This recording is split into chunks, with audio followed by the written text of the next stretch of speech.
Queridos estudiantes y profesores, nuestros saludos para todos y sean bienvenidos a la Morfofisiología Humana 3.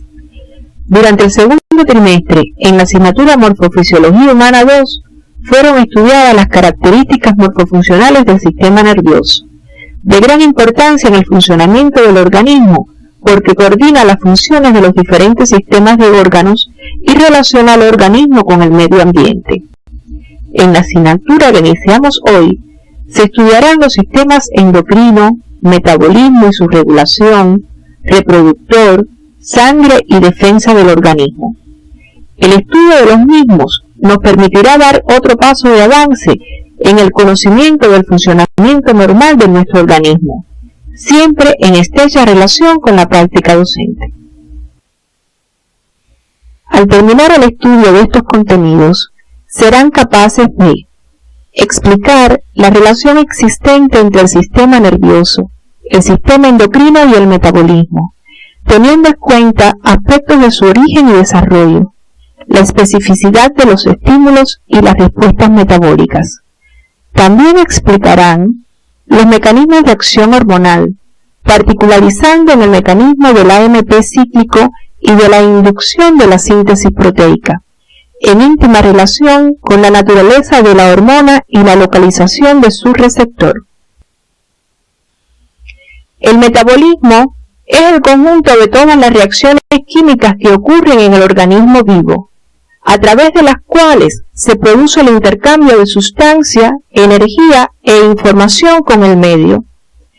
El funcionamiento adecuado del organismo requiere que sus diferentes partes se encuentren armónicamente integradas, exigencia que se logra por la acción coordinada de los sistemas nervioso y endocrino. Este último está constituido por glándulas de secreción interna y células endocrinas, que forman parte de otros órganos o están distribuidas de forma difusa en el organismo.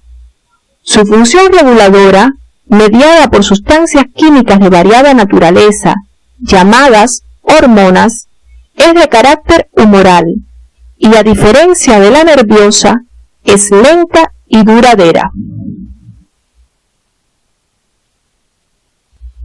En 1905, Baylis y Starling definieron el sistema endocrino como el conjunto de glándulas de secreción interna, localizadas en distintos puntos del organismo y que elaboran hormonas, a las que se atribuyen diferentes funciones.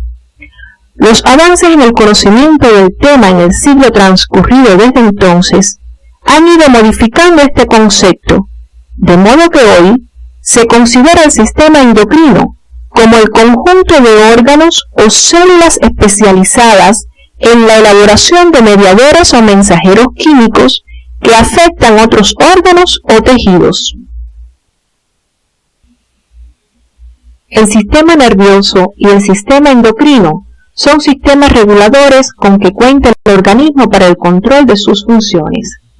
Los mecanismos de regulación en los que participa el sistema nervioso se estudiaron en el trimestre anterior, mientras que al sistema endocrino le corresponde la regulación de las funciones metabólicas. Entre ambos se establecen múltiples relaciones de interdependencia. Ejemplos de ellas son la estimulación del desarrollo y maduración del sistema nervioso por las hormonas tiroideas y la secreción de las catecolaminas, hormonas de la médula suprarrenal en respuesta a estímulos nerviosos. Ya desde el pasado trimestre conocemos cómo el sistema nervioso controla la actividad del sistema endocrino a través de las relaciones morfofuncionales existentes entre el hipotálamo y la hipófisis, la cual a su vez dirige o controla la actividad de las restantes glándulas endocrinas mediante la secreción de sus hormonas. Finalmente, las funciones metabólicas son reguladas o controladas por las acciones fisiológicas de las hormonas del sistema endocrino. Las hormonas son sustancias que actúan en pequeñas cantidades. Su síntesis y secreción no son continuas y su vida media es muy corta. Son sintetizadas y segregadas por células específicas. Actúan sobre otras células específicas, regulando procesos específicos. En su mecanismo de acción se produce amplificación de la señal. Existe una estrecha relación entre la síntesis, la estructura y el mecanismo de acción a través del cual actúan las hormonas. A continuación, observarán la clasificación de las mismas basadas en su estructura: aminoácidicas o derivadas de aminoácidos, peptídicas y proteínicas, y las hormonas esteroideas. Dentro del primer grupo se encuentran, por ejemplo, las hormonas tiroideas, como la tiroxina y la triiodotironina, y las hormonas de la médula suprarrenal, como las catecolaminas, dentro de las que se encuentran la adrenalina y la noradrenalina. En el segundo grupo, las hormonas del páncreas, como la insulina y el glucagón, y las hipofisarias, como la oxitocina y la vasopresina, y la tirotropina o TSH, entre otras. Formando parte del tercer grupo, se encuentran las hormonas de la corteza suprarrenal, como el cortisol y la aldosterona, y las de las gónadas, como los andrógenos y los estrógenos. Existen diferentes mecanismos de comunicación intercelular, algunos de los cuales son utilizados por las hormonas para ejercer sus acciones sobre las células diana. Las características esenciales de los organismos multicelulares son la especialización de sus células y la cooperación entre ellas. Esta cooperación requiere la presencia de formas de comunicación entre los componentes del organismo. En la imagen que se muestra, pueden apreciar los tres tipos de comunicación intercelular: la directa o de tipo GAP, la señalización por contacto y la comunicación a distancia, cuyas características fundamentales expresaremos a continuación. La imagen representa el tipo de comunicación directa, en la cual dos células vecinas pueden intercambiar información mediante la unión de sus membranas, lo que permite el paso de señales eléctricas o químicas entre ellas. Como ejemplo de este tipo de unión se encuentran las sinapsis eléctricas, paso de iones y de los segundos mensajeros que estudiarán en este tema. Como pueden apreciar en la imagen, en este tipo de comunicación intercelular, dos células intercambian información a través de moléculas ancladas a la superficie externa de la membrana celular. Este es el tipo de comunicación que se establece entre las células presentadoras de antígenos y los linfocitos T colaboradores. En la comunicación a distancia, existen moléculas que funcionan como verdaderos mensajeros químicos entre una célula que las produce y otra u otras capaces de recibir el mensaje. Esto implica la presencia de estructuras que participan en la síntesis de esa sustancia en la célula emisora y de un elemento receptor especializado para decodificar el mensaje encerrado en la molécula. En los sistemas de comunicación autocrinos, el mediador liberado al líquido intersticial actúa sobre los receptores ubicados en la misma célula de origen. Este mecanismo autorregula las funciones celulares, siendo un ejemplo de retroalimentación. En estos sistemas paracrinos, la molécula de comunicación llega a través del líquido intersticial a las células vecinas y modifica su función. En estos casos, el mediador es captado y liberado con rapidez, lo que produce una respuesta local. Un ejemplo de este tipo de comunicación es la regulación de la secreción de insulina y glucagón por parte de la somatostatina en el islote pancreático. Este mecanismo será estudiado posteriormente en este mismo tema. A diferencia de los anteriores, este mecanismo se caracteriza porque la molécula de comunicación, que es la hormona, pasa a la sangre para alcanzar células muy distantes del organismo. La selectividad del mensaje está dada por la presencia de receptores específicos para esa molécula en la célula blanco. Para que se produzca la comunicación mediada por hormonas, es necesario que transcurran una serie de etapas de forma cíclica denominadas ciclo de acción hormonal.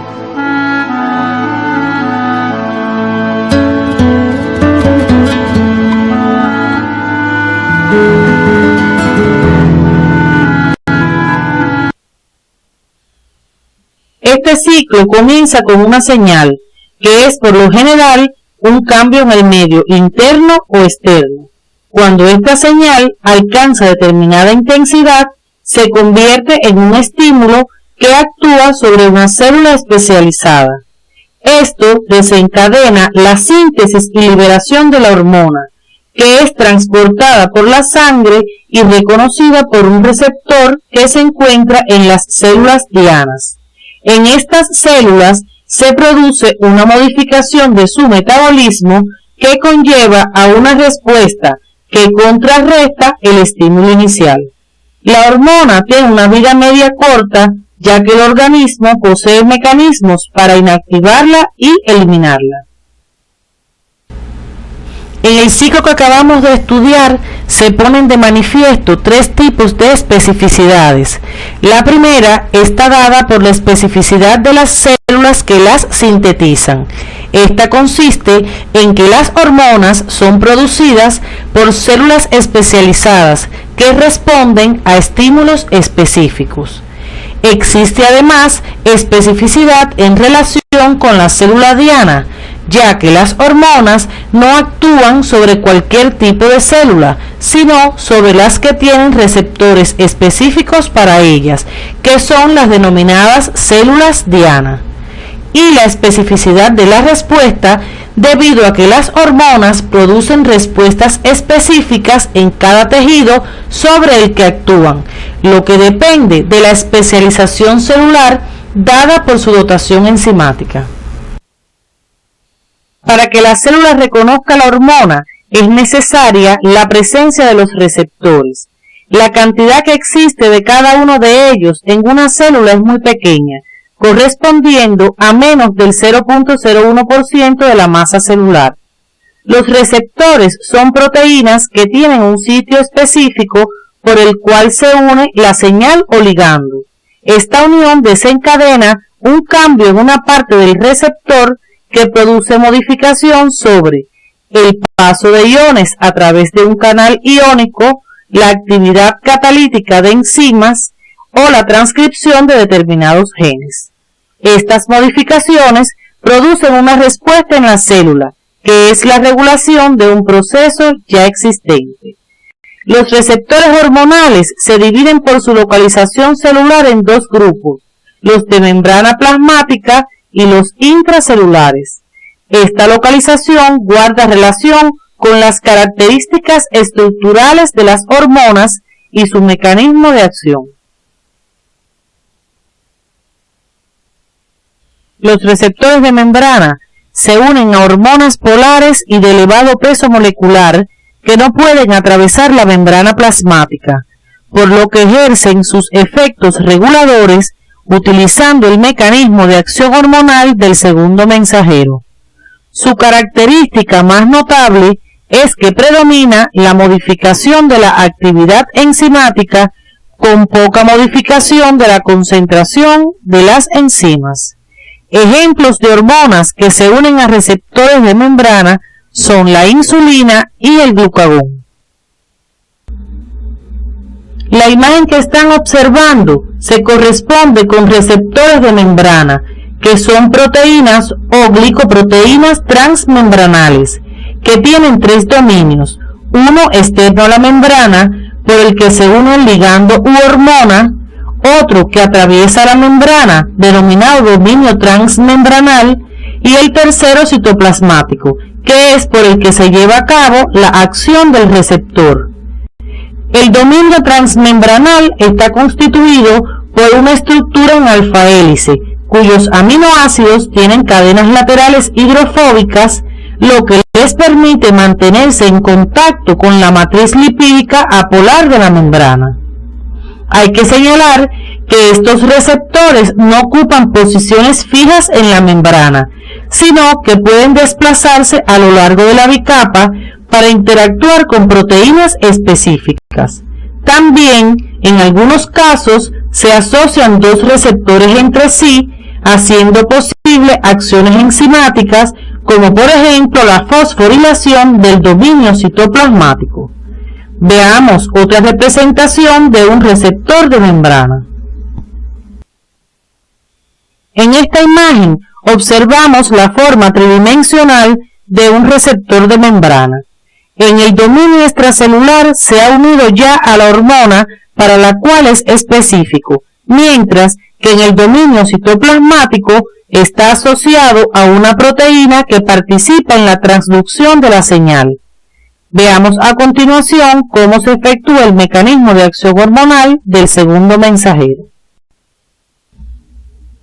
En este caso, la hormona, considerada como primer mensajero, se une al receptor en el dominio extracelular, provocando un cambio de conformación del mismo que lo hace tener afinidad por la proteína G, que se encuentra en el lado citoplasmático de la membrana.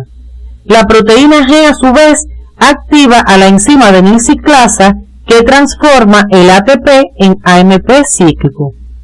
Este AMP cíclico difunde por el citoplasma y se le considera segundo mensajero. El AMP cíclico se une a las subunidades reguladoras de la proteína quinasa. Es necesario aclarar que la proteína quinasa posee 4 subunidades, 2 catalíticas y 2 reguladoras, que cuando se encuentran unidas, la enzima es inactiva.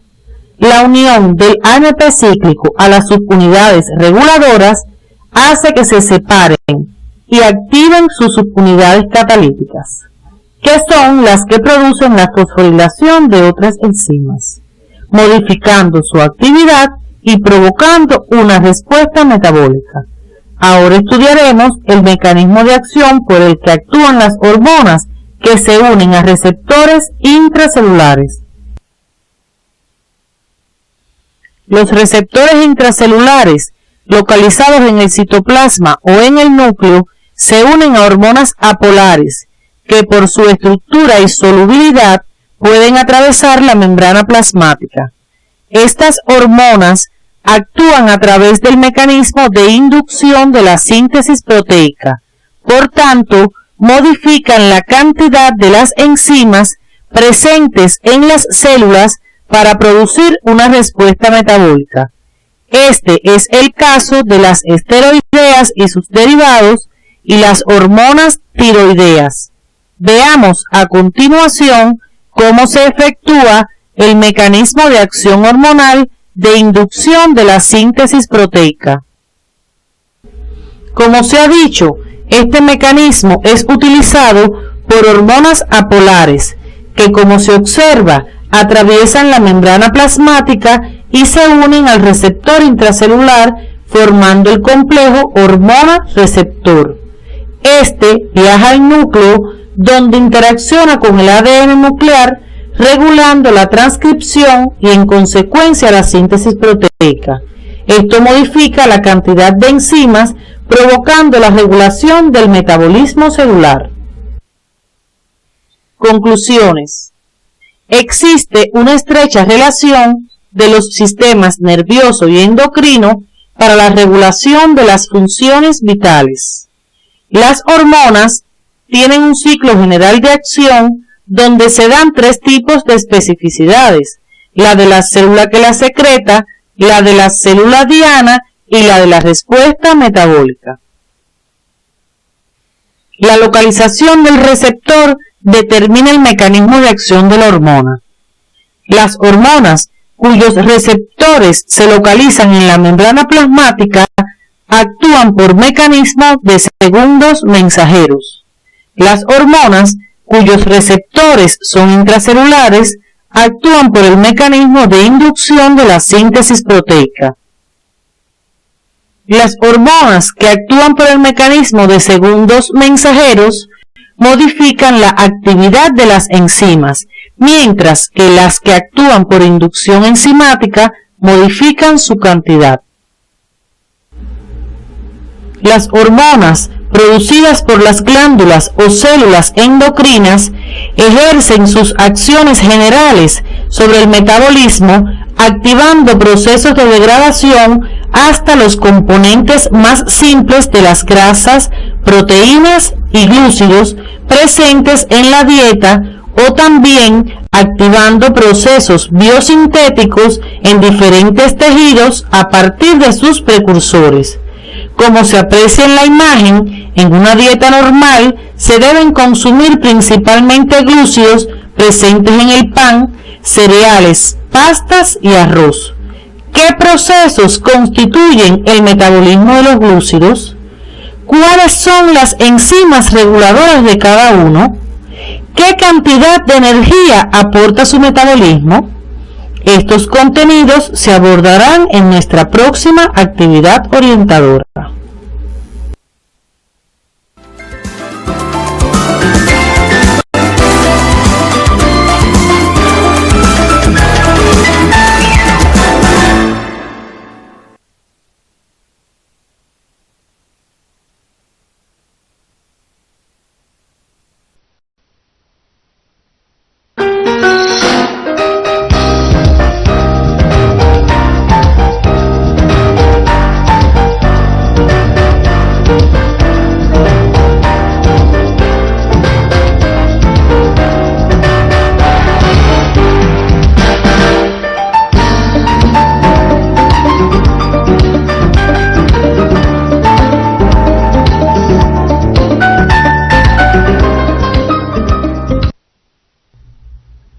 Saludos a todos. En la actividad anterior comenzamos el estudio del sistema endocrino, el metabolismo y su regulación.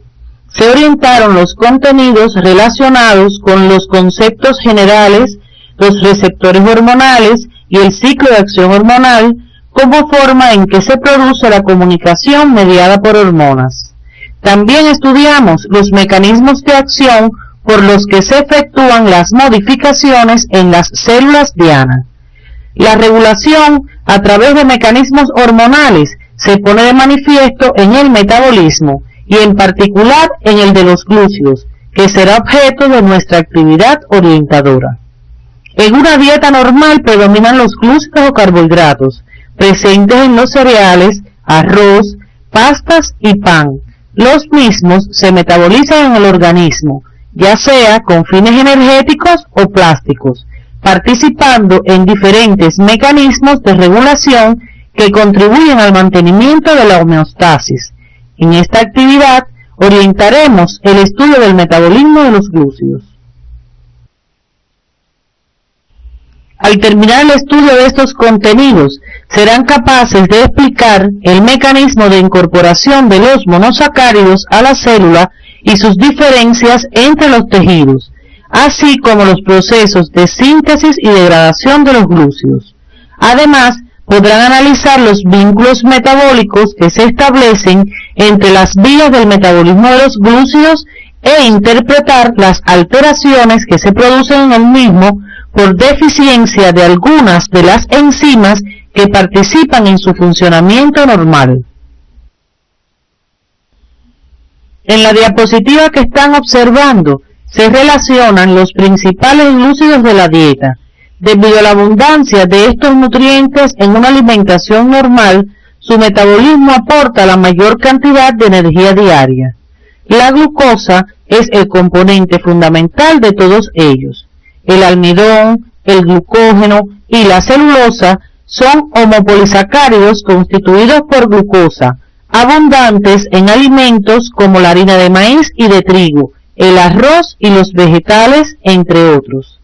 Se recomienda la ingestión de polisacáridos en lugar de azúcares refinados, ya que su absorción intestinal es más lenta y además el consumo de fibras no digeribles como la celulosa y otros polisacáridos, que aunque no se digieren y por lo tanto no se absorben, aumentan el bolo fecal, disminuyendo la incidencia de enfermedades del colon y también la absorción de colesterol, lo que disminuye su concentración plasmática. La glucosa se incorpora a las células mediante transporte facilitado, en el que participan proteínas transportadoras específicas, las proteínas transmembranales GLUT1 a la GLUT5. Este interés que conozcan que la proteína transportadora que se encuentra en los tejidos muscular y adiposo es la GLUT4. Está incorporada a la membrana de vesículas intracelulares y pasa a formar parte de la membrana plasmática al fusionarse con la misma en presencia de insulina. Esto explica la necesidad de la insulina para la entrada de la glucosa a estas células y su importante papel en el control de la glicemia. También explica que el resto de los tejidos no necesiten de insulina para la entrada de la glucosa. Sobre estos transportadores deben profundizar en su libro de texto. Después de incorporada a las células, la primera reacción que experimentan los monosacáridos es su fosforilación inicial, catalizada por enzimas denominadas fosfotransferasas, en presencia de ATP como donador del grupo fosfato. Existen varias fosfotransferasas con especificidad distinta para el sustrato y para el tipo de enlace que forman. Un ejemplo de ellas es la hexoquinasa, que se encuentra en todos los tejidos y cataliza la fosforilación de varias hexosas como la glucosa, la manosa, la galactosa y la fructosa. Aunque su acción más importante es la transformación de la glucosa en glucosa 6-fosfato. La hexoquinasa es inhibida por el producto de su acción, es decir, por la glucosa 6-fosfato. La alta afinidad de la hexoquinasa cerebral por la glucosa permite que este órgano incorpore glucosa para su fosforilación, aun cuando ésta se encuentre en muy bajas concentraciones sanguíneas. En la diapositiva se observan las diferencias entre la hexoquinasa ya estudiada y la glucoquinasa. La glucoquinasa es específica del hígado y tiene baja afinidad por la glucosa. Esto permite almacenar glucosa en forma de glucógeno cuando la misma está aumentada en sangre. Otra diferencia es que la glucoquinasa es inducida por la insulina y no resulta inhibida por la glucosa 6-fosfato, mientras que ocurre lo contrario con la hexoquinasa. Deben profundizar en estos contenidos siguiendo las orientaciones del CD de la asignatura. La importancia de la fosforilación inicial es que para que la glucosa u otro monosacárido pueda seguir cualquier vía metabólica, debe permanecer dentro de la célula, ya que una vez fosforilados no son reconocidos por su transportador, además de ser metabólicamente más activos y poseer un potencial energético más elevado. Una vez fosforilada la glucosa, puede seguir diferentes vías metabólicas en dependencia de las necesidades del organismo, ya sea la síntesis de glucógeno después de una dieta abundante en glúcidos o la vía glicolítica cuando se necesita energía metabólica, por ejemplo, para el ejercicio físico. Seguidamente estudiaremos el metabolismo del glucógeno. La reserva energética constituye una ventaja importante para la supervivencia. Disponer de ella determina que podamos alimentarnos de forma discontinua y utilizarla cuando sea necesario. El compuesto glucídico que cumple con esta función de almacén de energía en los animales es el glucógeno. Este es capaz de conservar aproximadamente 600 kilocalorías en el hígado humano aún después del ayuno de una noche. Es necesario recordar que el glucógeno es un homopolisacárido que tiene como precursor a la glucosa. Se almacena en el hígado y en el músculo en forma de inclusiones citoplasmáticas denominadas gránulos de glucógeno. Esta forma de almacenamiento tiene gran importancia biológica, ya que las moléculas de glucógeno son grandes, no difunden y por tanto disminuye la presión osmótica, lo que favorece su almacenamiento hepático.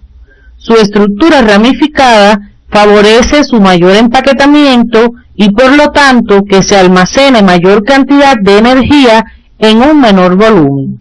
Las ramificaciones aportan mayor cantidad de extremos reductores, los cuales constituyen el sitio de acción para las principales enzimas que lo metabolizan. La glucogénesis es el proceso de síntesis de glucógeno a partir de la glucosa 6-fosfato. En la diapositiva pueden observar sus características generales. Esto ocurre en el citoplasma de todas las células del organismo, pero es especialmente relevante en el hígado y en los músculos.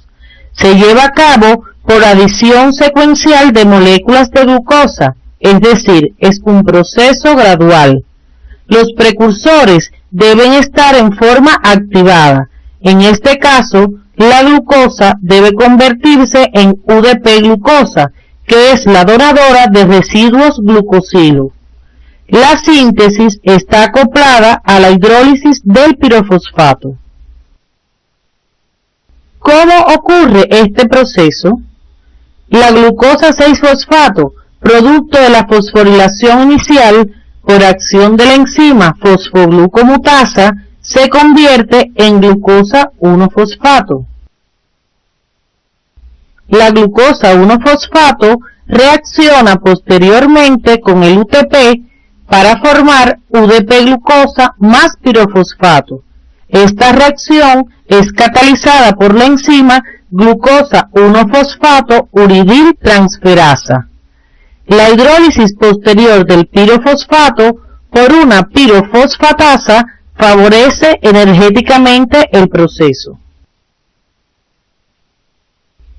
En la síntesis de glucógeno intervienen varias enzimas, pero la más importante es la glucógeno sintetasa, capaz de alargar una cadena preexistente que tenga al menos 7 moléculas de glucosa. Es por esto que para comenzar la síntesis del glucógeno hace falta la proteína glucogenina, que funciona como primer o cebador, aportando el extremo a partir del cual comienza su acción la glucógeno sintetasa. Esta proteína se separa solo después que el gránulo de glucógeno ha alcanzado determinado tamaño. En esta diapositiva se representa la formación de los enlaces alfa-1,4 glicosídicos por la acción de la enzima glucógeno sintetasa.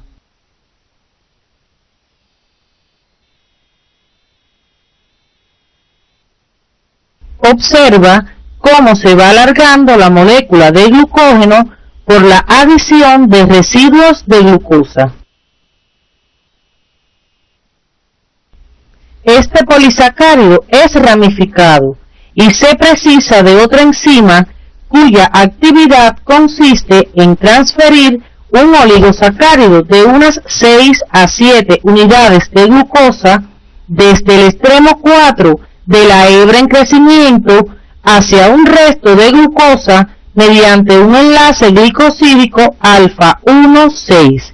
Esta recibe el nombre de enzima ramificante.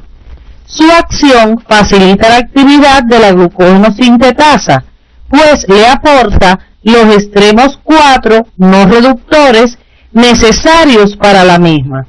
Al mismo tiempo, la acción de la sintetasa facilita la de la ramificante, pues al alargarse la hebra, ésta puede obtener el oligosacárido necesario para transferirlo. La glucogenólisis es el proceso de degradación del glucógeno. En la diapositiva se muestra la acción de la enzima glucógeno fosforilasa, que es la enzima fundamental de este proceso. actúa rompiendo los enlaces alfa-1,4 glucosídicos en cada uno de los múltiples extremos reductores del polisacárido. Observe que su acción se detiene cuando faltan 4 residuos de glucosa para llegar al punto de ramificación. La glucógeno-fosforilasa no actúa sobre los enlaces alfa-1,6 presentes en los puntos de ramificación del glucógeno, por lo cual no es capaz de provocar su degradación completa. Su acción se detiene 4 residuos de glucosa antes de alcanzar un punto de ramificación. Es preciso entonces la acción de otra enzima denominada desramificante, que es la que actúa sobre este tipo de enlace, de manera que es la acción concertada de ambas enzimas la que produce la degradación completa del glucógeno.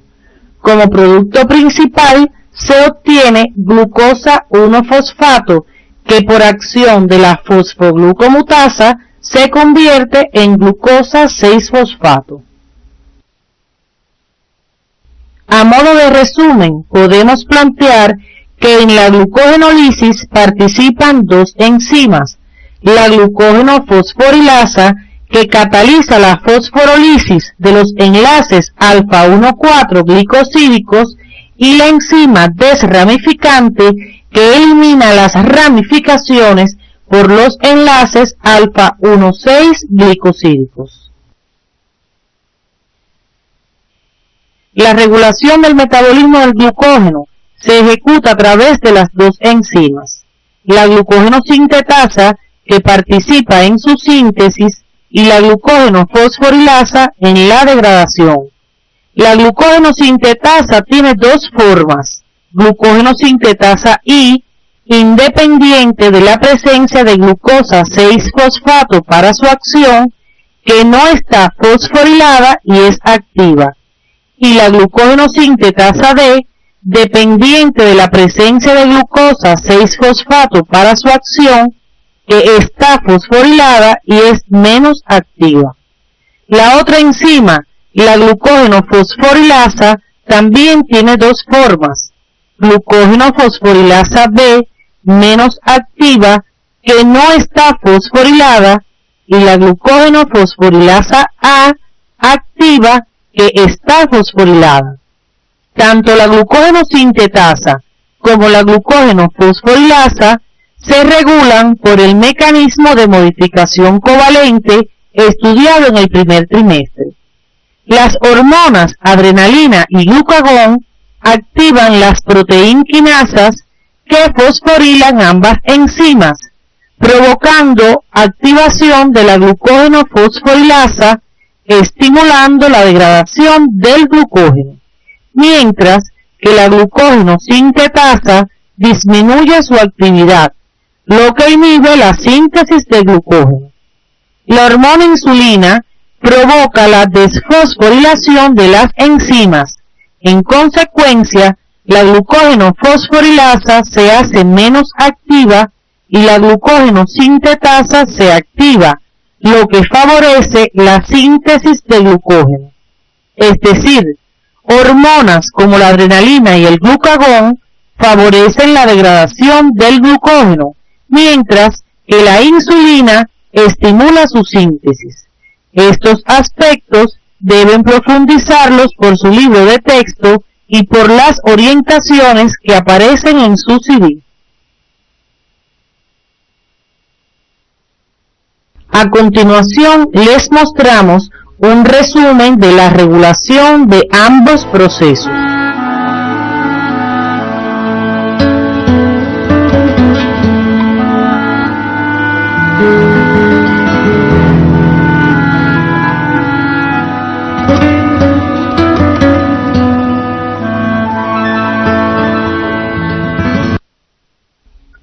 La importancia biológica del glucógeno hepático y del muscular es diferente.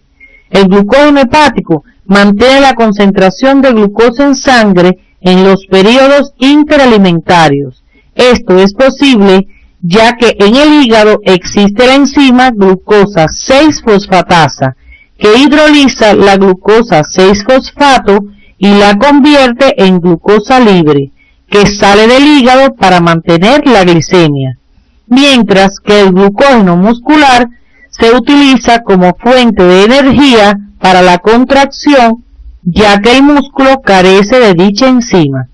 El hígado puede almacenar hasta el 10% de su peso seco, mientras que el músculo solo puede almacenar un 1 o 2%. Sin embargo, dada la cantidad de masa muscular total del organismo, se almacena mayor cantidad en los músculos. Para que la glucosa pueda pasar a la sangre, tiene que perder su grupo fosfato. En el hígado, el riñón y el intestino existe una enzima que cataliza la separación del grupo fosfato, la glucosa 6-fosfatasa. Existen enfermedades por alteraciones en el metabolismo del glucógeno, entre las que se encuentran las glucogenosis. Se conocen más de 12 tipos y la mayoría de ellas afectan el hígado, pero pueden afectar también músculo y corazón. La más común es la glucogenosis tipo 1 o enfermedad de von Gierke, que es causada por el déficit de la enzima glucosa 6-fosfatasa hepática. Esta enfermedad se transmite de forma autosómica recesiva. Las manifestaciones clínicas incluyen, entre otras, hipoglicemia, ya que la ausencia de la glucosa 6-fosfatasa impide que la glucosa salga del hígado para mantener la glicemia, aumento de volumen del hígado, acidemia láctica, hiperuricemia y gota. Deben profundizar en su libro de texto acerca de las consecuencias de esta enfermedad, así como en los otros tipos de glucogenosis. A continuación, estudiaremos otra vía metabólica de gran importancia, la glicólisis, también conocida como vía de Enden-Meyerhof-Parnas. La glicólisis es el proceso mediante el cual la glucosa se degrada hasta ácido pirúvico. Es un proceso catabólico que aporta al organismo energía y se lleva a cabo en el citoplasma soluble de las células de la mayoría de los tejidos. Ocurre en dos etapas. Una primera etapa desde glucosa hasta las 2-triosas fosfatadas y una segunda etapa desde el 3-fosfogliceraldehído hasta el ácido pirúvico. Veamos a continuación las reacciones de la primera etapa. Esta enzima cataliza la conversión de la glucosa 6-fosfato en fructosa 6-fosfato. La reacción donde se forma fructosa 1,6-bisfosfato es irreversible, catalizada por la enzima fosfofructoquinasa, que participa en la regulación de la vía. Esta es una enzima alostérica, que tiene como efectores positivos o activadores al AMP, a la fructosa 2,6-bisfosfato y al fosfato, y como efectores alostéricos negativos o inhibidores al ATP y al ácido cítrico. También bajos valores de pH pueden inhibir la enzima. La primera etapa termina con la formación de las 2-triosas fosfatadas, que pueden interconvertirse, y el equilibrio se desplaza en dependencia de la intensidad de la glicólisis. Observa que la enzima aldolasa divide la fructosa 1,6-bisfosfato en 2 triosas, el fosfato de dihidroxiacetona y el 3-fosfogliceraldehído. Ambos compuestos son interconvertibles mediante la acción de otra enzima. Si hay necesidad de energía, el fosfato de dihidroxiacetona se convierte en 3-fosfogliceraldehído que sigue la glicólisis, mientras que si hay suficiente energía, se desplaza hacia la formación de fosfodihidroxiacetona que se dirige hacia la síntesis de triacilglicéridos. A continuación estudiaremos las reacciones de la segunda etapa de la glicólisis.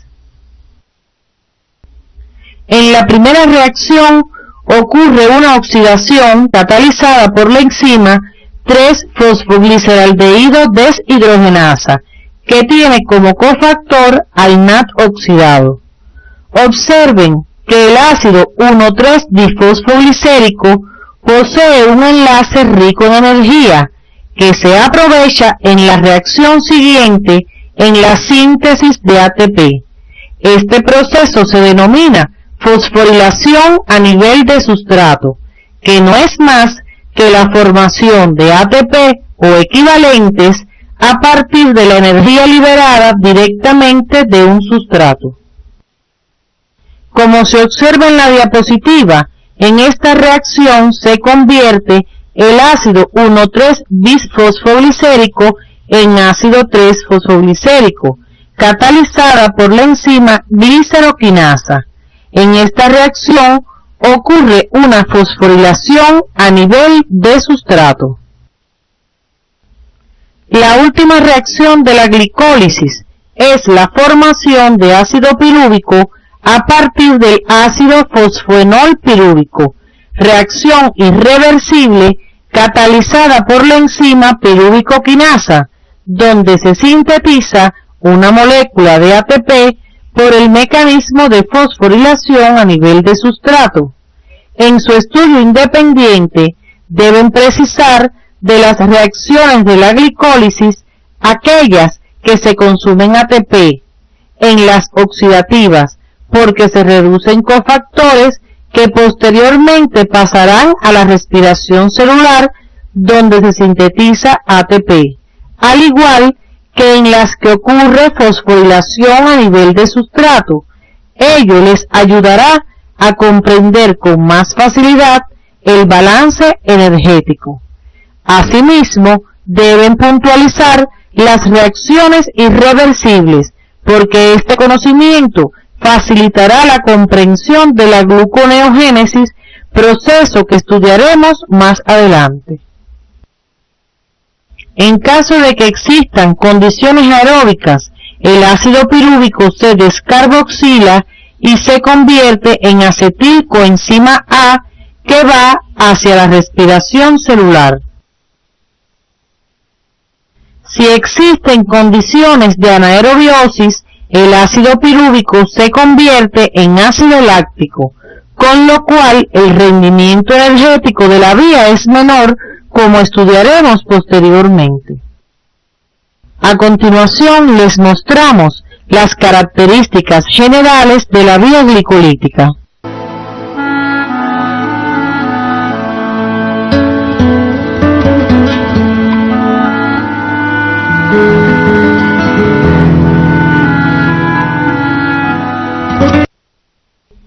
El rendimiento energético de la vía glicolítica depende de las condiciones en que se efectúa.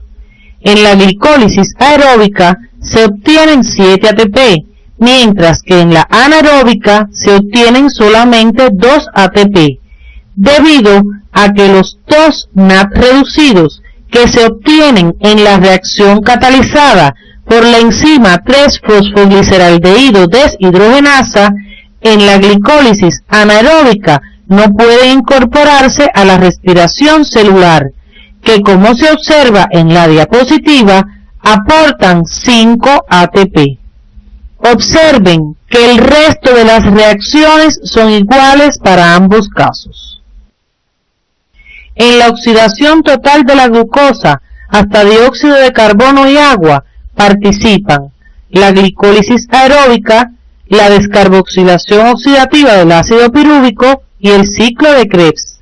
Deben notar que el alto rendimiento energético guarda relación con el hecho de que la glucosa se divide en la vía glicolítica en dos triosas, por lo cual se multiplica por 2 la energía obtenida a partir de dicha etapa de la vía.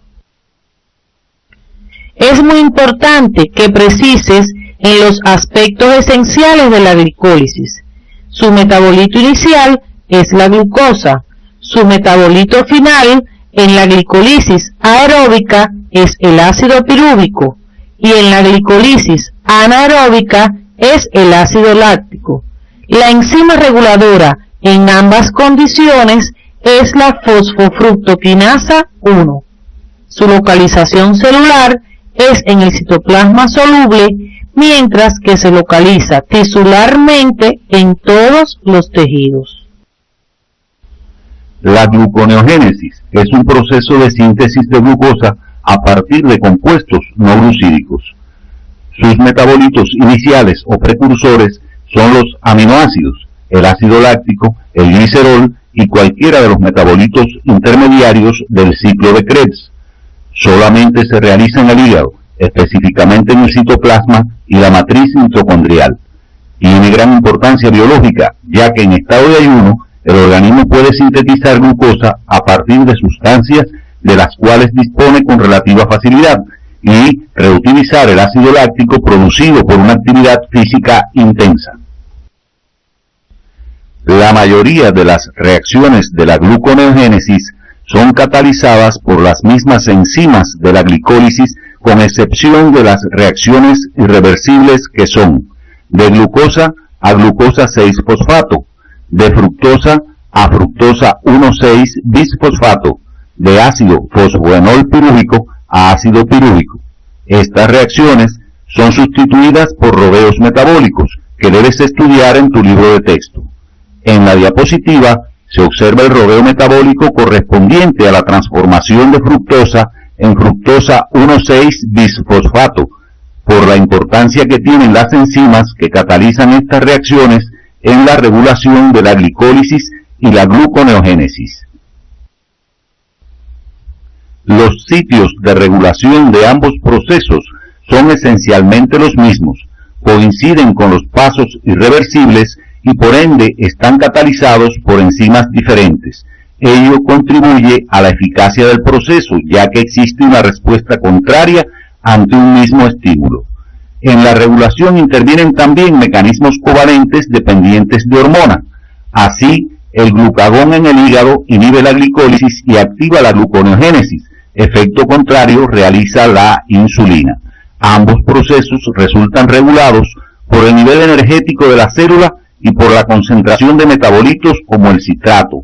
Así, elevados niveles de ATP inhiben la fosfofructoquinasa 1 y por tanto disminuyen la glicólisis. Por otro lado, estimulan a la bisfosfofructofosfatasa 1, activando la gluconeogénesis, es decir, altos niveles de ATP inhiben la glicólisis y activan la gluconeogénesis. Efecto contrario realiza una concentración elevada de ADP.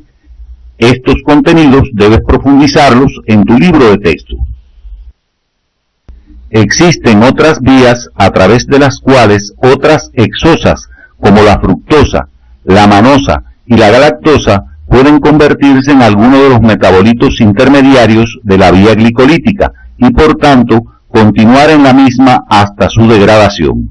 En esta diapositiva se resumen las características generales del metabolismo de estas exosas.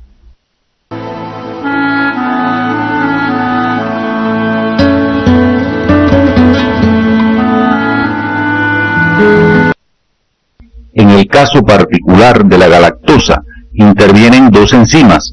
La primera de ellas, la galactoquinasa, la convierte en galactosa 1-fosfato.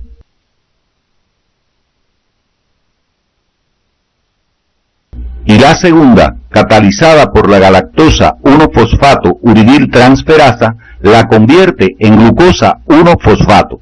Cuando se presenta deficiencia de una de estas enzimas, se produce una enfermedad denominada galactosemia. Si la deficiencia es de la enzima galactosa 1-fosfato uridil transferasa, se produce la galactosemia clásica, cuyas manifestaciones clínicas son cataratas, retraso mental, hepatomegalia y subíctero. La galactosemia producida por deficiencia de la enzima galactoquinasa es menos frecuente y debes estudiarla por tu libro de texto. El cuadro clínico de estos pacientes mejora si se les elimina de la dieta la galactosa. El azúcar de la leche materna, la lactosa, está compuesta por glucosa y galactosa, por lo que a estos pacientes se les suspende la misma.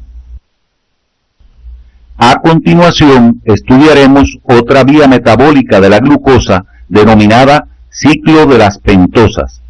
Es también llamada vía de oxidación directa de la glucosa y vía del fosfogluconato. Consta de dos etapas, una oxidativa y otra no oxidativa. La oxidativa va de glucosa 6-fosfato a ribulosa 5-fosfato. La no oxidativa es de ribulosa 5-fosfato a fructosa 6-fosfato, que puede convertirse en glucosa 6-fosfato y de esta manera se conforma un ciclo. Esta etapa se caracteriza por una serie de reacciones de interconversión de monosacáridos. En la diapositiva se observa la fase oxidativa del ciclo, destacándose la formación del NAD-fosfato reducido, que se utiliza en procesos biosintéticos. El ciclo de las pentosas tiene gran importancia biológica como fuente de energía en forma de NAD-fosfato reducido en algunos tejidos como el eritrocito, el tejido adiposo y el cristalino. La ribosa 5-fosfato se utiliza para la síntesis de nucleótidos y ácidos nucleicos y además permite la interconversión de monosacáridos de diferente número de átomos de carbono para su incorporación al metabolismo. Como habrás podido darte cuenta, la glucosa 6-fosfato es un compuesto central en el metabolismo de los glúcidos, ya que participa en la integración de muchas de sus vías, constituyendo un ejemplo clásico de metabolitos de encrucijada, lo que puedes observar en el esquema que te mostramos. Una vez fosforilada la glucosa, puede seguir diferentes vías metabólicas en dependencia de las necesidades del organismo. Así puede ir a la síntesis de glucógeno después de una dieta abundante en glúcidos, o puede seguir la vía glicolítica cuando se necesita energía metabólica, por ejemplo para el ejercicio físico. En algunos tejidos se incorpora al ciclo de las pentosas y en el hígado puede desfosforilarse para salir a la sangre y mantener la glicemia. Como conclusiones de esta actividad tenemos que, en condiciones normales, los glúcidos constituyen la principal fuente de energía en el hombre. La fosforilación inicial de la glucosa tiene un gran significado metabólico, ya que permite su permanencia dentro de las células para poder incorporarse a diferentes vías metabólicas. El almacenamiento de glucosa en forma de glucógeno es una forma superior de supervivencia, ya que permite reservar la energía para cuando es necesaria para la célula. La significación biológica del glucógeno hepático y muscular es diferente. El primero sirve para el mantenimiento de la glicemia, mientras que el segundo es reserva inmediata para la contracción muscular. La glicólisis es una vía central del metabolismo de los glúcidos y constituye una importante fuente de energía para la célula, aunque en algunos tejidos resulta importante el ciclo de las pentosas. La gluconeogénesis es importante en situaciones como el ayuno, donde el organismo necesita obtener glucosa, ya que la misma se forma a partir de precursores de los cuales puede disponer con relativa facilidad. El déficit de algunas de las enzimas de las diferentes vías metabólicas de los glúcidos provoca enfermedades como la galactosemia. La obesidad constituye un problema de salud y a la vez un factor de riesgo de diferentes patologías. En la misma pueden influir factores genéticos, neurógenos, psicógenos, hormonales y metabólicos, siendo dentro de estos últimos el metabolismo de los lípidos uno de los más afectados. Las vías metabólicas de los lípidos serán el motivo de nuestra próxima actividad orientadora.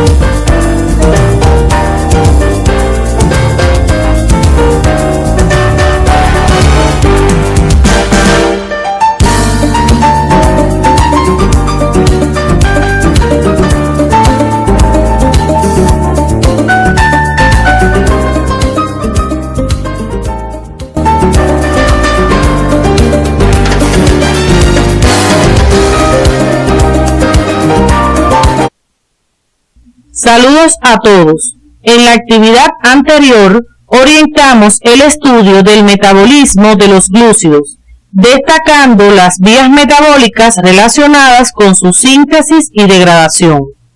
En la vía glicolítica se obtienen los precursores para la síntesis de los triacilglicéridos, que son una de las principales fuentes de energía de nuestro organismo, la que se obtiene a través de su metabolismo. ¿Cuáles son los procesos o vías que integran el metabolismo de los lípidos? Este será el contenido de nuestra actividad orientadora. Una vez tratados estos contenidos, podrán explicar las bases moleculares de estos procesos, teniendo en cuenta las características de los órganos y sistemas donde se realizan y su significación biológica. Además, les permitirá interpretar a nivel molecular los mecanismos de regulación de las vías metabólicas de los lípidos en diferentes situaciones. La lipogénesis es el proceso de síntesis de los triacilglicéridos. En la diapositiva se muestra la estructura de un triacilglicérido formado por una molécula de glicerina a la que se le esterifican 3 moléculas de ácidos grasos. Estos lípidos cumplen la función de almacenamiento de energía, lo que es posible por sus características estructurales, como el carácter hidrofóbico, que permite que se almacenen en forma compacta y anhidra en el tejido adiposo, y por el alto rendimiento energético que tienen sus constituyentes principales, los ácidos grasos, cuando se degradan. En la síntesis de los triacilglicéridos participan precursores lipídicos como los ácidos grasos y el glicerol, y no lipídicos como los glúcidos y los aminoácidos obtenidos de la dieta. Ambos tipos de precursores pueden incorporarse a la lipogénesis mediante su transformación previa en acetil-CoA, y en el caso de los glúcidos pueden hacerlo además a través del glicerofosfato proveniente de la fosfodihidroxiacetona. Los precursores para la síntesis de los triacilglicéridos tienen que previamente activarse. La forma activa de los ácidos grasos es la acil-CoA y la forma activa del glicerol es el glicerol 3-fosfato. Ambos son los precursores inmediatos de la lipogénesis. Este proceso consta de 2 etapas: la síntesis de ácidos grasos y la síntesis de triacilglicéridos a partir de sus precursores ya formados.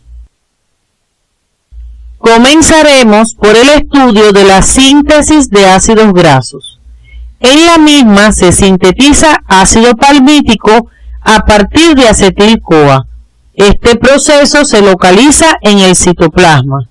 Los otros tipos de ácidos grasos se forman en procesos complementarios de alargamiento y de saturación microsomal a partir del ácido palmítico.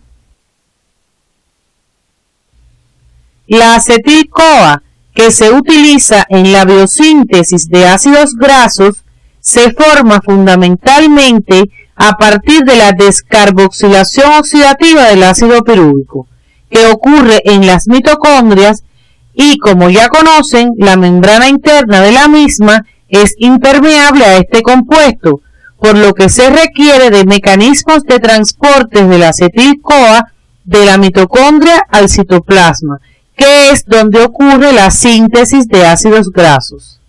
Existen varios mecanismos, pero el más importante cuantitativamente es el que utiliza el ácido cítrico como mediador.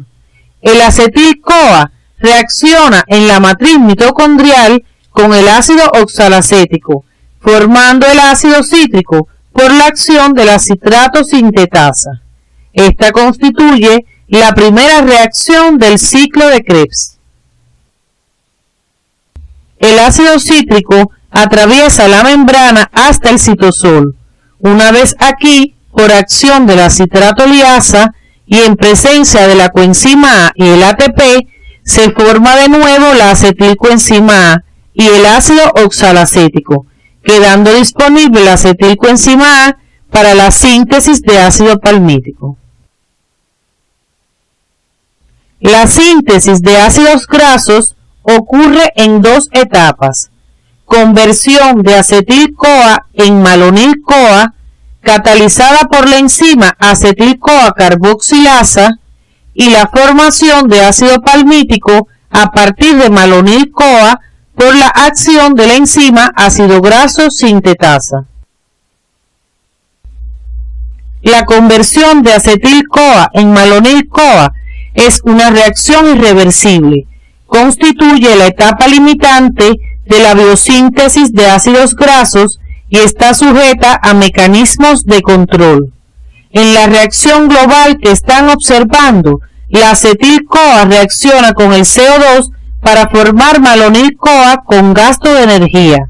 Esta molécula está activada, incorporando a la estructura del ácido graso en formación dos átomos de carbono.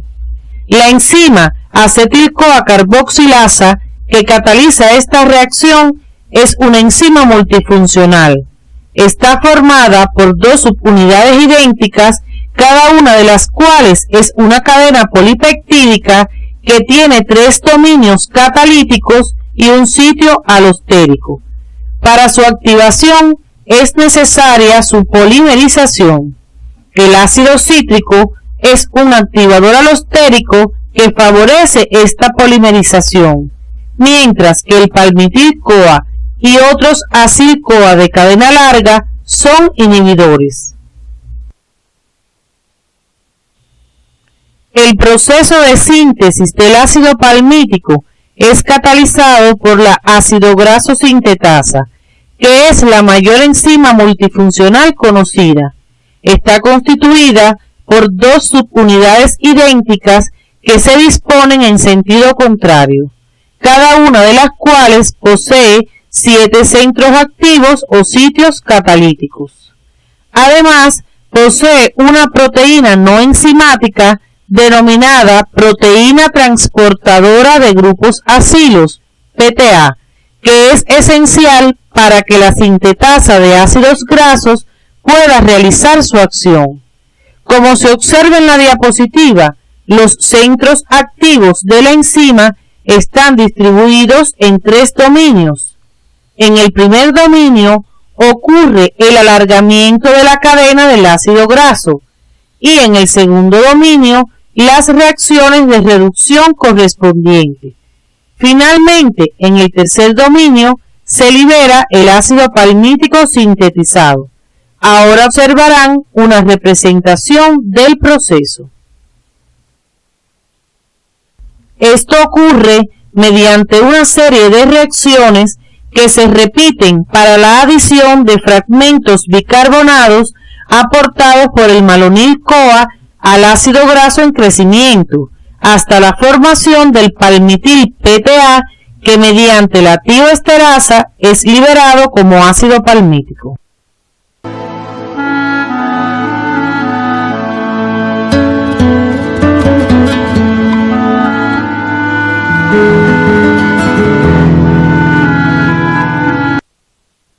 En la diapositiva se observa la reacción general de la síntesis del ácido palmítico.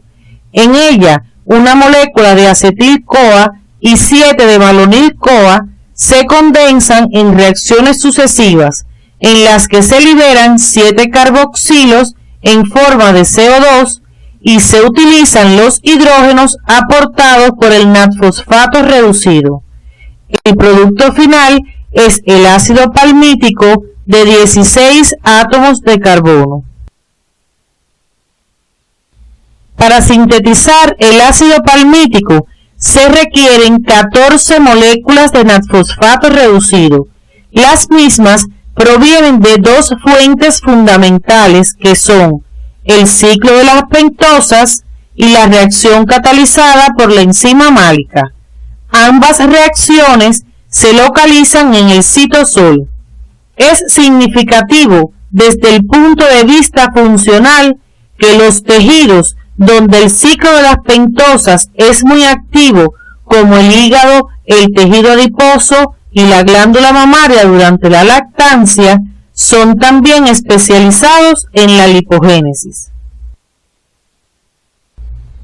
En el proceso estudiado anteriormente, se forma solamente ácido palmítico que debe activarse a palmitil-CoA antes de incorporarse al alargamiento, la desaturación o cualquier otro destino metabólico que conduzca a la formación de los otros tipos de ácidos grasos.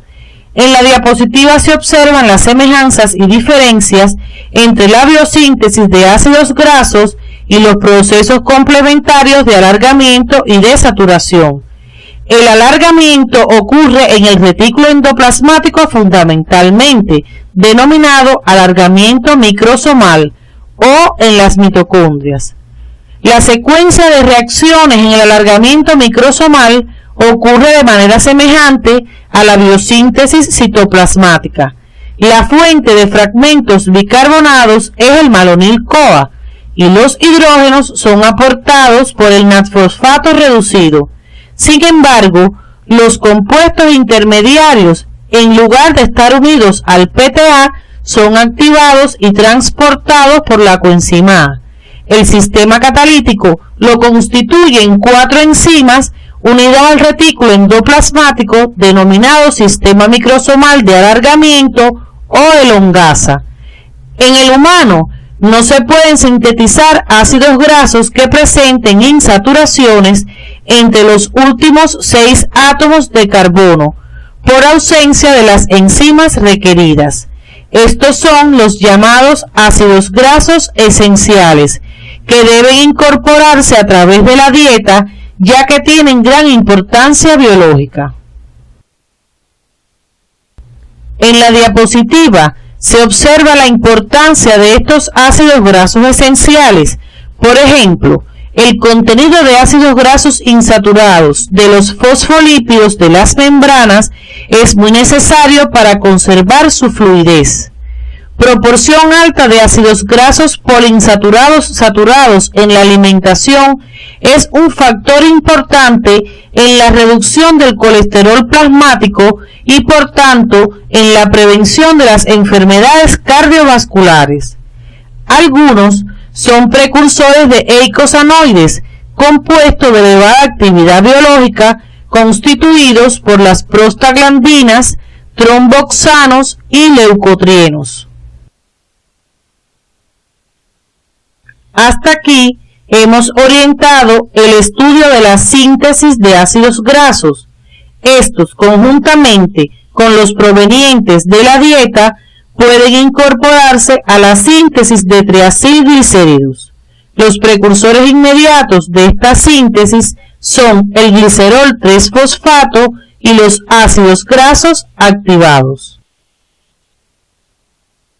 En la diapositiva se observa la reacción catalizada por la enzima glicerofosfato deshidrogenasa, donde se sintetiza el L-alfa-glicerofosfato, forma activa del glicerol, a partir de la fosfodihidroxiacetona proveniente de la glicólisis. Hay que tener en cuenta que esta es la única forma de que dispone el tejido adiposo para obtener este precursor, por lo cual no puede sintetizar triacilglicéridos si no dispone de suficiente glucosa para mantener activa la vía glicolítica. Esta particularidad se ha utilizado en algunas dietas para disminuir la obesidad. La activación de los ácidos grasos consiste en su transformación en tioésteres de la coenzima A, en reacción catalizada por las enzimas acil-CoA sintetasas o tioquinasas, que utilizan ATP. Una vez sintetizados los dos precursores, pasaremos a la síntesis de los triacilglicéridos. La formación de los triacilglicéridos ocurre en dos etapas. En la diapositiva observan la primera, donde se combinan dos moléculas de acil-CoA con el glicerol 3-fosfato para formar el ácido fosfatídico. Esto ocurre en dos reacciones catalizadas por las enzimas glicerol 3-fosfato aciltransferasa y la lisofosfátido aciltransferasa. Ahora observamos la segunda etapa, donde el ácido fosfatídico es transformado por la fosfatídico-fosfatasa en 1,2-diacilglicerol. Finalmente, una nueva molécula de acil-CoA se esterifica con el diacilglicerol para formar un triacilglicérido, reacción catalizada por la diacilglicerol aciltransferasa. Este proceso es regulado fundamentalmente a nivel de la biosíntesis de ácidos grasos. Los puntos principales de regulación son la acetil-CoA carboxilasa y la sintetasa de ácidos grasos. El aumento de fuentes carbonadas y un potencial energético elevado favorecen el proceso porque aumentan los niveles de ácido cítrico, que es un activador de la acetil-CoA carboxilasa. La insulina estimula la fosfoproteína fosfatasa que desfosforila a la acetil-CoA carboxilasa activándola. Además, induce su síntesis, lo que conlleva a un aumento de la síntesis de ácidos grasos. Por otra parte, el glucagón y la adrenalina tienen el efecto contrario, ya que activan la proteína quinasa que fosforila la acetil-CoA carboxilasa, inhibiéndola. La acción de la enzima sintetasa de ácidos grasos en la regulación de la lipogénesis se muestra en esta diapositiva. La ácido graso sintetasa es regulada alostéricamente. Tiene como activador al NAT-fosfato reducido y como inhibidores al NAT-fosfato oxidado y al palmitil-CoA. La insulina induce su síntesis y por tanto aumenta la síntesis de triacilglicéridos. A continuación, estudiaremos el proceso de degradación de los triacilglicéridos llamado lipólisis. En este proceso se degradan de forma gradual los triacilglicéridos en sus componentes, glicerol y ácidos grasos, estos últimos hasta CO2 y agua. Como se observa en el esquema, en el tejido adiposo, los triacilglicéridos, por acción de lipasas, se separan en glicerol y ácidos grasos. El glicerol difunde a la sangre y es transportado a diferentes tejidos, sobre todo al hígado, donde es precursor de la gluconeogénesis. Los ácidos grasos, en su mayoría, sufren el proceso de beta-oxidación. La beta-oxidación de ácidos grasos es el proceso donde estos se degradan hasta acetilcoenzima A, la que posteriormente pasa a la respiración celular. Este proceso ocurre en las mitocondrias, donde también ocurre la respiración celular. La lipólisis es un proceso de gran importancia biológica, ya que muchos tejidos como el hígado, el músculo esquelético y cardíaco utilizan preferentemente los ácidos grasos como fuente de energía, e incluso el cerebro, en condiciones especiales como el ayuno, utiliza los cuerpos cetónicos provenientes de la degradación de ácidos grasos como fuente de energía. Es necesario recordar que para que los ácidos grasos sigan cualquier vía metabólica, tienen que activarse previamente, y que este proceso de activación ya estudiado ocurre en el citoplasma, por lo que se requiere de un mecanismo de transporte de los acil-CoA a través de la membrana mitocondrial. Este es el mecanismo de la carnitina. La carnitina se une a los acil-CoA formándose la acilcarnitina, que atraviesa la membrana y una vez en el interior de la mitocondria se separa en sus componentes. Profundiza en tu libro de texto en este mecanismo. En la beta-oxidación, los acil-CoA son oxidados mediante ciclos repetitivos de reacciones que provocan la liberación secuencial de fragmentos de 2 carbonos en forma de acetil-CoA. Cada ciclo consiste en una deshidrogenación dependiente de FAD, una hidratación, otra deshidrogenación dependiente de NAD y por último una tiolisis, hasta que cada acil-CoA queda transformado en unidades de acetil-CoA, las cuales se incorporan al ciclo de Krebs, donde serán totalmente oxidados. La regulación de la lipólisis se produce en primer lugar a nivel de la primera hidrólisis de los triacilglicéridos en el tejido adiposo, catalizada por la lipasa hormonosensible, controlada por mecanismos de regulación covalente. La adrenalina y el glucagón favorecen la fosforilación de las enzimas y por tanto la activan, aumentando la lipólisis. La insulina tiene una acción opuesta. La regulación de la beta-oxidación se realiza controlando el paso de grupos acilos hacia la matriz mitocondrial. El malonil-CoA es un inhibidor de la enzima carnitina palmitiltransferasa. Eso evita que en condiciones en que esté favorecida la síntesis de ácidos grasos, estos pasen a las mitocondrias para su degradación. La insulina activa la síntesis de malonil-CoA, por lo que inhibe la entrada de ácidos grasos a la matriz mitocondrial, con lo cual disminuye la beta-oxidación. El efecto contrario lo realizan el glucagón y la adrenalina. La beta-oxidación aporta al metabolismo gran cantidad de energía, lo que depende del número de átomos de carbono que posea el ácido graso.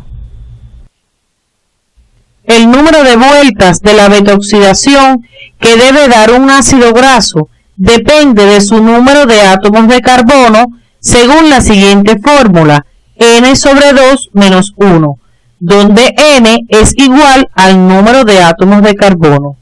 En cada vuelta se forma un FAD reducido que rinde en la respiración celular 1.5 ATP, un NAD reducido que rinde 2.5 ATP, lo que hace un total de 4 ATP. En la imagen se representa de forma esquemática la estructura del ácido palmítico de 16 átomos de carbono. Como se observa, en cada vuelta se separan 2 átomos de carbono que corresponden a la estructura del acetilcoenzima A. Este tiene que dar 7 vueltas de beta-oxidación. Cada vuelta aporta un FAD reducido que rinde 1.5 ATP, un NAD reducido que rinde 2.5 ATP. En total son 4 ATP, que multiplicados por 7 hacen un total de 28 ATP. Por cada acetil-CoA que pasa al ciclo de Krebs, se forman 10 ATP. A partir del ácido palmítico se forman 8 acetil-CoA, lo que hace un total de 80 ATP. Sumando los 28 más 80, el rendimiento total del ácido palmítico es de 108 ATP, lo que demuestra el elevado rendimiento energético de los ácidos grasos cuando se oxidan totalmente hasta CO2 y agua. Conclusiones. El proceso de lipogénesis es una forma eficiente de almacenamiento de energía y se produce principalmente en el hígado y el tejido adiposo. Los ácidos grasos esenciales presentan insaturaciones en los últimos 6 átomos de carbono y no pueden sintetizarse en el organismo, por lo que es necesaria su ingestión en la dieta. La betaoxidación de los ácidos grasos permite la utilización de los mismos como fuente de energía y se produce en las mitocondrias en estrecha relación con la respiración celular. La lipogénesis y la lipólisis son procesos sometidos a una estricta regulación. El predominio de uno u otro depende de las necesidades de la célula. En la imagen se muestra una lipoproteína, forma en que se transportan los lípidos en sangre debido a su insolubilidad. Existen diferentes tipos de lipoproteínas con características estructurales particulares. Este será el tema a tratar en nuestra próxima actividad orientadora.